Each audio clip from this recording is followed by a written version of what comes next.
Hello दोस्तों, इस सवाल को देखिए। ये सारी चीजें आप बचपन में पढ़ चुके हैं, बस बड़े होके आप भूल गए हैं। ठीक है ना। देखो, ये क्वाड्रेटिक इक्वेशन का सवाल है।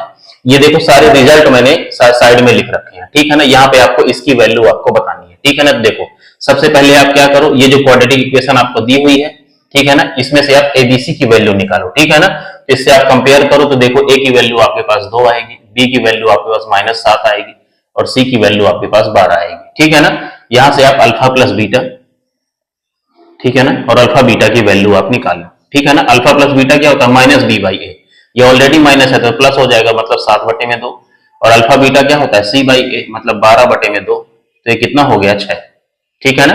अब देखो, इसकी वैल्यू आपको चाहिए तो इसको आप सॉल्व कर लो तो कितना हो गया, अल्फा स्क्वायर प्लस में बीटा स्क्वायर और डिवाइड बाई आपका अल्फा बीटा। ठीक है ना।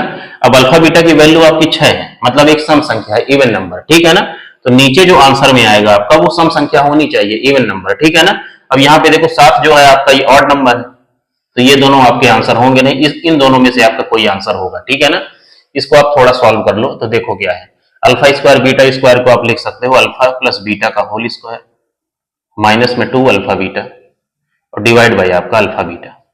ठीक है ना। बस वैल्यू आपको पुट करना है। अल्फा प्लस बीटा का होल स्क्वायर कितना होगा आपका, 7/2 का होल स्क्वायर कितना होगा, देखो यहाँ पे 49 बटे में आपका 4 माइनस में 2 अल्फा बीटा, तो ये कितना हो गया, 6 दूनी 12 और डिवाइड बाई कितना हो गया आपका 6। ठीक है ना। तो ये देखो कितना हो गया, 12 चौको 48, तो 49 में से 48 जाए कितना बचेगा, 1। और ये 4 नीचे 6 से मल्टीप्लाई होगा तो कितना हो गया, 24। तो 1/24 आपका आंसर होगा। तो 1/24 कहां पे है, तो बी पार्ट आपका आंसर हो जाएगा। ठीक है ना। बहुत ही आसान चीजें हैं ये। ठीक है।